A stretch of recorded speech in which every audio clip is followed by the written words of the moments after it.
Infinity Studios just dropped like a massive lineup, massive because they're really big, and I would like to talk about the new ones, especially for the Lord of the Rings, the bust and the half scales. Those are very impressive, like very big. So I'm very excited to discuss that. So let's get into it.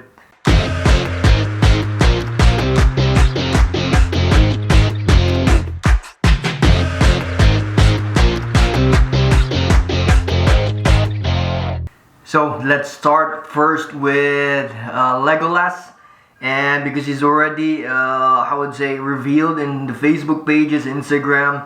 So we already know that there's a 1/2 scale. It's pretty impressive. I really love the details. I think the likeness is pretty good. It shows in the photos, at least the strand. I don't think it's there yet. It's perfected in terms of the likeness. I really love the pose, like he's doing like this one. I like that. My only nitpick would be, or my concern would be the weathering, how this would affect more or less through time. And then we've seen a lot of mixed media before that it's gonna fade or something. So we will see. We wouldn't know that yet, but I guess that's the only nitpick.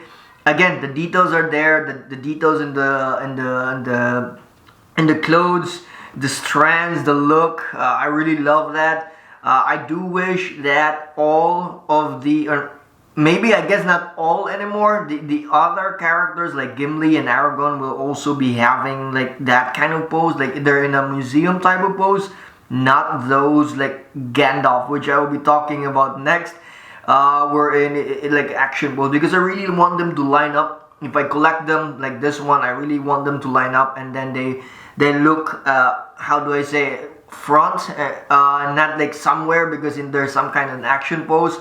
I guess that would also be my nitpick or a wish. I'm really tempted to get it because again, it's pretty good. I love Lord of the Rings. I'm a fan. I'm not an expert, but I am really a fan. Every year I watch the Lord of the Rings again, the trilogy, and that's why I'm very tempted in this one. I think the only problem right now is very expensive, so I'm still holding on, but either way, the Legolas is pretty good. I really love that. As for Gandalf, this is quite interesting. I would have wished they just, how would say, didn't choose the dynamic pose, because Legolas is just standing, but Gandalf is doing like a you shall not pass gesture when he's about to cut the bridge, that one. And I'm waiting for the other characters, because if you line them all up, it would have been very good if they're just standing like museum pose. That would have been amazing, like a very nice lineup, like poses, museum poses. I really prefer that one. And this Gandalf, it even kind of covered his face, and also I'm not 100% if it's accurate. I look at the Lord of the Rings again, in that scene. I think this one, when he raises his staff and also his sword, I think he was looking up. And if you look at the piece, I think he's either looking straight or down. I don't think he's looking up, because in this scene it was the time where he fought the Balrog, and then he's looking up. Basically, he's looking up. Other than that, I think the other nitpick would be make his face more, how do I say, sweaty, like weathered. Because in that scene, I think that's the part where they're running. They're inside Moria. And it was hot. So I think they already know, or Infinity Studios has the technology, has the art of having it like look sweaty, because they have some, how do I say, some pieces that has this like wet look. So I think they can do that. And yeah, again, the other part with the last nitpick for me is always the mixed media, because let's see how it tends to go through time. But yeah, I think the only concern for me was Gandalf should be looking up instead of either straight or down. I'm not sure if it's just the camera, but I don't think he's looking up. But overall, the details looks amazing. if they already show Gimli and Aragorn and then there's Gandalf, I might not get Gandalf because again I kind of don't like the pose. I do wish that they would put Aragorn and Gimli like also like museum standing. I really love that, like pose stand, not like action poses. That would have been my preferred lineup. The next pieces are basically the most craziest. So that would be, let's go first, the smaller one, which is the Nazgul. That one is quite impressive. I didn't understand what they were talking about. I think they're trying to show something, but the one of the, I guess, best part of it is actually an Easter egg where it's in the base and it's actually having that weather top. So the base has this weather top details there. That is pretty nice. I think that was the first time I would say that the Nazgul did really good damage to the Fellowship because Frodo got stabbed there. That is pretty good. I love the details.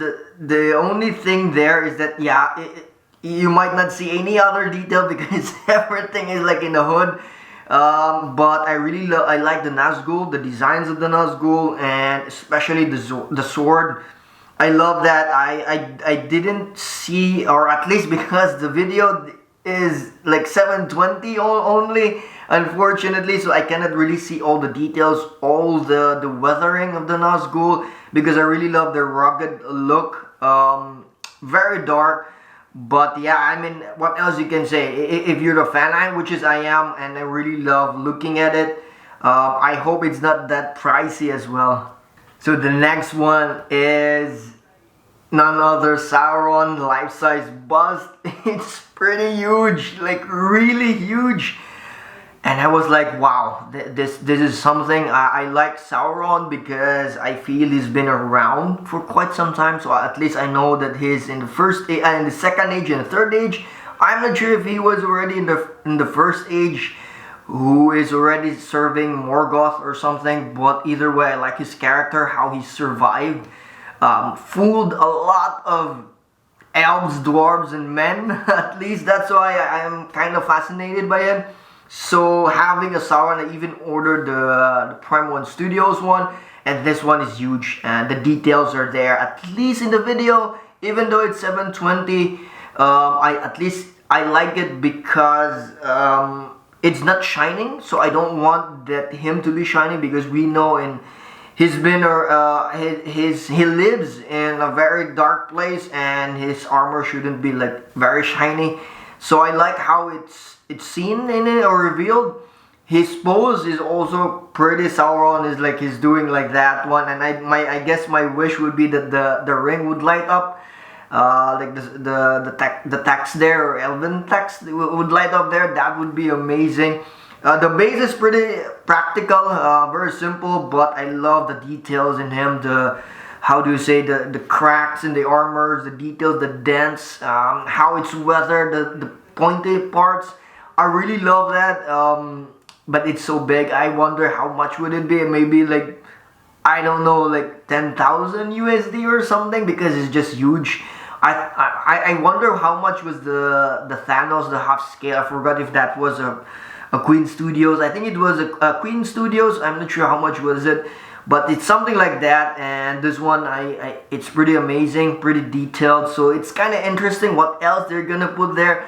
I wish there would be like some of the Uruk-hais. That would be amazing as well. So there you go. Those are my thoughts on this new Lord of the Rings pieces from Infinity Studios. I do wish that there would be more like the Uruk-hai and other characters, even Smaug, also the Hobbit line, at least that trilogy as well. There's a lot of characters there. Radagast, that would be interesting. I really want to see him. So either way, I hope you liked the video. Maybe we can discuss this more on the Facebook pages and the groups. So let's see. Very promising from Infinity Studios. So if you like it, click the thumbs up and help me share with everyone, and also subscribe to my channel, The Ancient Slays, so you get more of this, and also help me grow my channel. Either way, see you in the next video.